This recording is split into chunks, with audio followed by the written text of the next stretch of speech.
और जनता उसको चुन दी है, उसका हिसाब 25 में कर देगी।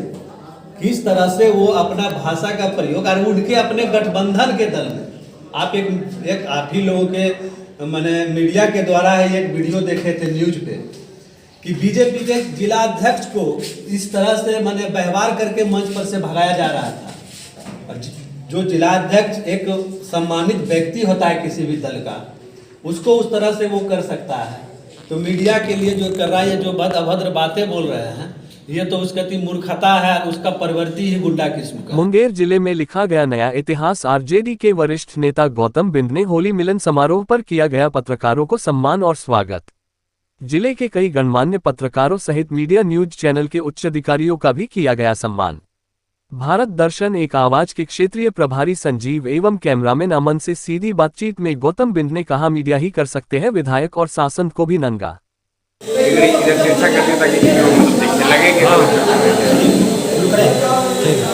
नमस्कार, आप देख रहे हैं भारत दर्शन जी, मेरे साथ कैमरा पर अमन जी। आज हम जिस जगह पर हैं यह क्षेत्र निषादपुर भी कहा जाता है, निषादपुर भवन है यह, क्षमा चाहेंगे, लेकिन यह तारापुर विधानसभा अंतर्गत आता है और ये हवेली खड़गपुर प्रखंड है। हमारी आज बातचीत होने जा रही है महागठबंधन की ओर से एक नई पहल, एक प्रकार का पहल किया जा रहा है और एक ऐसा पहल है जो अब तक खास तौर पर हम लोगों ने देखा है कि कहीं भी ऐसा नहीं हुआ है कि खास करके पत्रकारों को सम्मानित करने की कोई योजना बनाई गई। यहाँ तक कि चाहे हम जिला प्रशासन की बात कर लें या राज्य सरकार की बात कर लें या केंद्र सरकार की बात कर लें, उनके द्वारा भी कभी भी इस प्रकार का कोई पहल नहीं किया जाता है। लेकिन आज जिस जगह पर है वो आरजेडी के भी कार्यकर्ता है और सक्रिय सदस्य भी हैं और यहाँ के पदाधिकारी भी हैं, और आने वाले दिनों में शायद ऐसी बातें आ रही है कि शायद एक उम्मीदवार के रूप में भी लोग इनको इस क्षेत्र से देख रहे हैं। चलिए, यह बात तो लगातार होती रहेगी, लेकिन जो आज हम लोग खास करके जो हम लोगों को मिला, खास करके यह सम्मान, पत्रकारों का सम्मान, निश्चित तौर पर एक बहुत बड़ी पहल है। और इस प्रकार का हम लोग चाहेंगे, चाहे वो किसी भी संगठन के लोग हों, चाहे वो आरजेडी से हो, जदयू से हो या भाजपा के, किसी भी, ऐसा पहल होना चाहिए। चलिए, कुछ बातें हम राजनीतिक भी करेंगे, कुछ सामाजिक भी करेंगे, और आने वाले दिनों में पत्रकारों के साथ जो व्यवहार हो रहा है क्या यह उचित है, ऐसी भी बातों को लेकर के हम आपसे रूबरू होंगे। साथ ही साथ हम यह भी आपसे बातचीत करेंगे कि पिछले दिनों एक वीडियो बहुत तेजी से वायरल हो रहा है, जिस पर कि पत्रकारों ने बड़े तरीके से संज्ञान लिया है और उसको लगातार हर चैनल के माध्यम से दिखा रहा और प्रकाशित कर रहा है।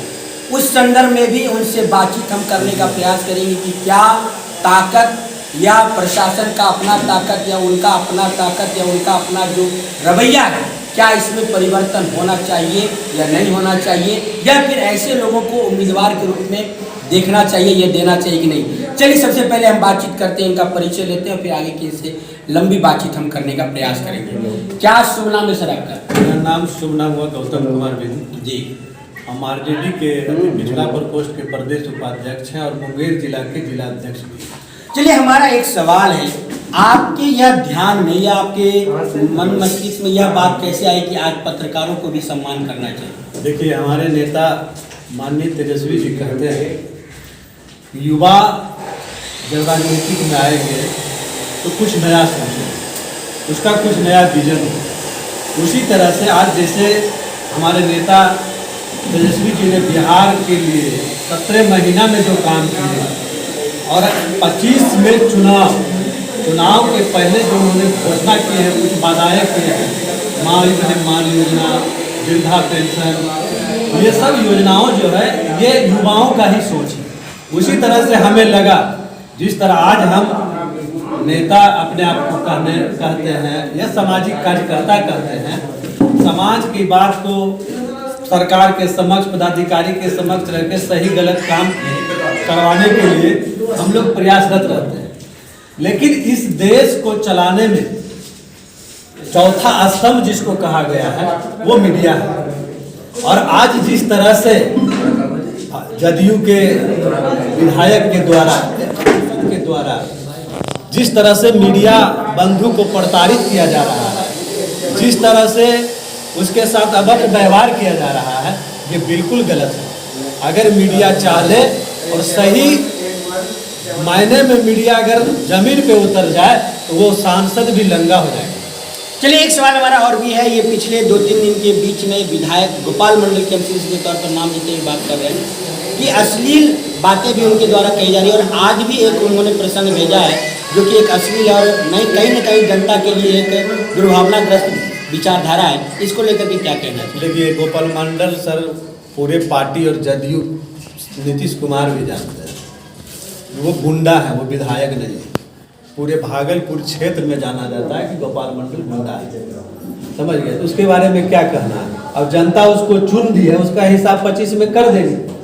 किस तरह से वो अपना भाषा का प्रयोग, और उनके अपने गठबंधन के दल में एक आप ही लोगों के मैंने मीडिया के द्वारा है एक वीडियो देखे थे न्यूज पे कि बीजेपी के जिला अध्यक्ष को इस तरह से मैंने व्यवहार करके मंच पर से भगाया जा रहा था।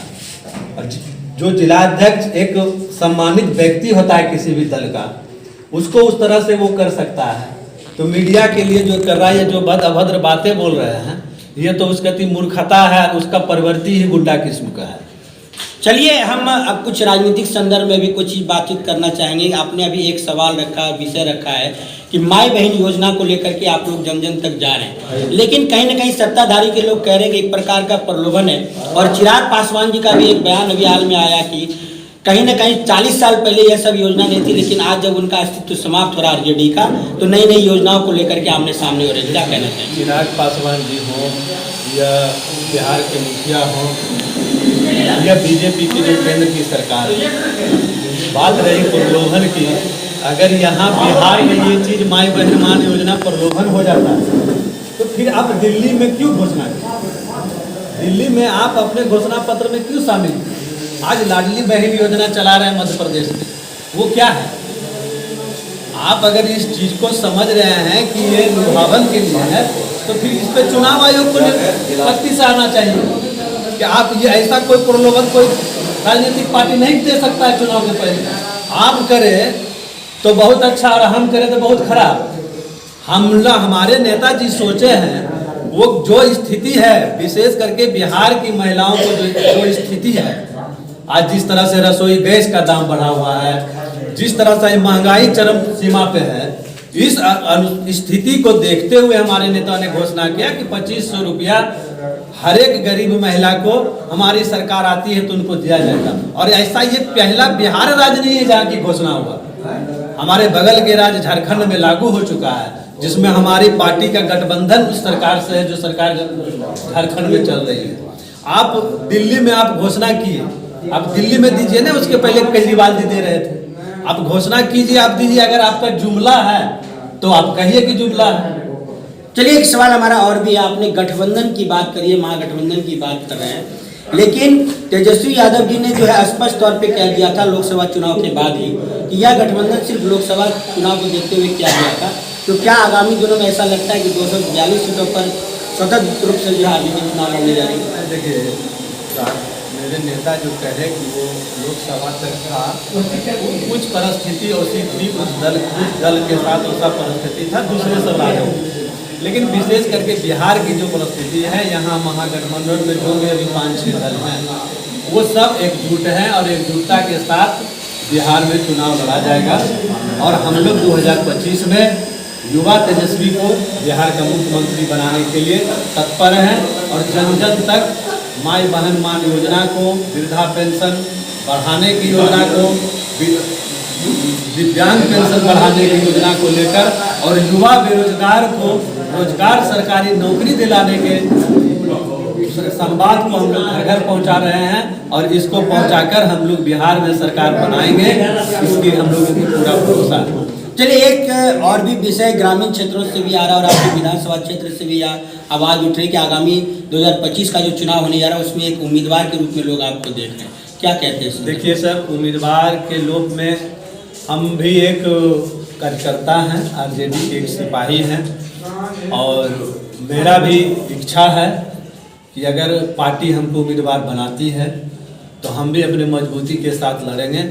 आज जो परिस्थिति है तारापुर विधानसभा का कि एक ही क्षेत्र से आज 55-60 साल से विधायक है, और वो पूरे क्षेत्र का जो विकास होना चाहिए, अगर आप आए होंगे तो आप देखे होंगे, जो विकास आपको तारापुर में दिखेगा वो टेटिया बम्बर, हवेली, खड़गपुर या संग्रामपुर में नहीं दिखेगा।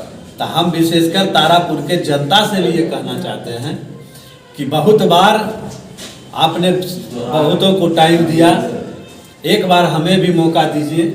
और मौका देने के लिए हम अपने पार्टी से लगे हुए, हमारे दल में और भी उम्मीदवार हैं और सभी लोग अभी हम लोग उम्मीदवार हैं और हम सब लोग एक साथ हैं।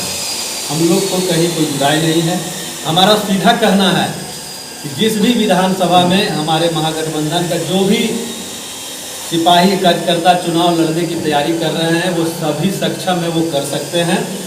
पार्टी से टिकट मिलना, महागठबंधन से टिकट जिस भी उम्मीदवार को मिलेगा, सारे उम्मीदवार उस समय उसी सिंबल जिनको मिला है उसी को उम्मीदवार मान के और 25 का चुनाव लड़ेंगे और तारापुर को आरजेडी के खाता, महागठबंधन के खाता में जीता के जाएंगे। लेकिन विश्व सूत्र से कुछ खबरें ऐसी भी आ रही है कि आपस में जो है गठजोड़ नहीं हो पाता है आरजेडी के में संगठन में, जिस कारण से जो है लगातार जदयू यहाँ से चुनाव जीत रही है। ऐसा नहीं है। देखिए अभी यहाँ पे जो होली मिलन समारोह रखा गया और पत्रकारों का जो सम्मान समारोह हमने किया, उसमें भी आप देखे होंगे कि यहाँ के तारापुर विधानसभा के पूर्व प्रत्याशी उपचुनाव में अरुण साहू जी थे और आज हम उनको बुलाए, वो भी मेरे कार्यक्रम में आए।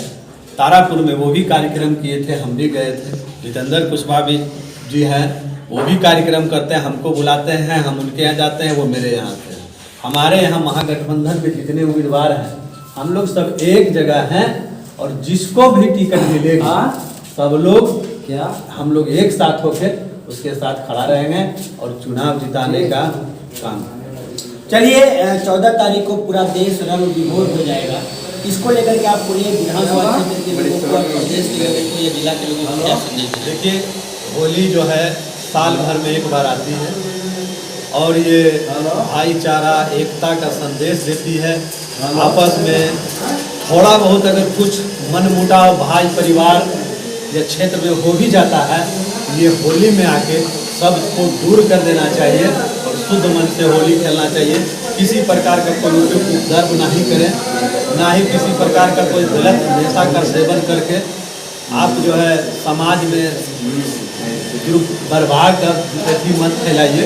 शांति से होली हो, शांति से सब लोगों को, प्रदेशवासियों को और विशेष करके तारापुर विधानसभा के सभी माता, भाई, बहन, दोस्त सभी को कहेंगे कि होली की बहुत बहुत हार्दिक शुभकामनाएं।